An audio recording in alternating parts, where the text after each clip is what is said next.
আমরা মনে করি জনগণকে বিভ্রান্ত করার জন্য আপনারা কোন আন্দোলন করা সঠিক হবে না বাংলাদেশের গণতান্ত্রিক আলোকের মধ্যে।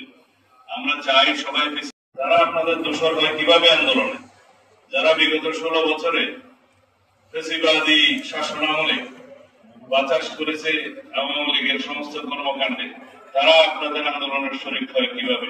তারা বাংলাদেশের মানুষ তাদের মুখোশ চিনে মুখোশ উন্মোচন করেছে। আমরা মনে করি জনগণকে বিভ্রান্ত করার জন্য আপনারা কোন আন্দোলন করা সঠিক হবে না বাংলাদেশের গণতান্ত্রিক আলোকের মধ্যে। আমরা চাই সবাই ফেসিবাদ বিরোধী জাতীয় ঐক্য থাকুক। আমরা সবাই চাওয়া উচিত ফেসিবাদ বিরোধী জাতীয় ঐক্যকে আমরা সমুন্নত রেখে এটাকে শক্তিতে পরিণত করে চিরতরের জন্য ফেসিবাদী শক্তিকে আমরা নির্বাসনে দিই। সুতরাং আমরা এমন কোন কর্মকাণ্ড করতে পারবো না যার মধ্য দিয়ে ফেসিবাদের পুনরুত্থান হয় অথবা ফেসিবাদের প্রত্যাবর্তন সহজ হয়, অথবা আমরা এমন কোন কর্মকাণ্ড করতে পারি না যার ফাঁক ফোকরের মধ্য দিয়ে বাংলাদেশে অস্থিরতা সৃষ্টি করতে পারে। পিআর মানে আমি অনেক সময় বলেছি এটা পার্মানেন্ট রেস্টলেসনেস, এটা স্থায়ীভাবে অস্থিরতা সৃষ্টি করে, অস্থিতিশীলতা সৃষ্টি করে রাষ্ট্রে।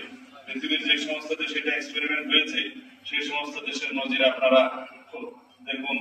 আপনারা খুব সম্প্রতি দেখবেন নেপালের রাজনৈতিক পরিস্থিতি, সেখানেও পিআর বিদ্যমান। কখনো স্থায়ী সরকার ব্যবস্থা থাকে না, স্থিতিশীল সরকার ব্যবস্থা থাকে না। 2 মাস, 6 মাস, 5 মাস, 1 বছর পরে সেই সমস্ত জায়গায় খালি প্রধানমন্ত্রী চেঞ্জ হয়, সরকার চেঞ্জ হয়, কোনো প্রত্যাশা বাস্তবায়ন করা সম্ভব হয় না, কোন দলের রাজনৈতিক অঙ্গীকার বাস্তবায়ন সম্ভব হয় না, জনগণের কল্যাণের কোনো কিছুই বাস্তবায়ন করা সম্ভব হয় না।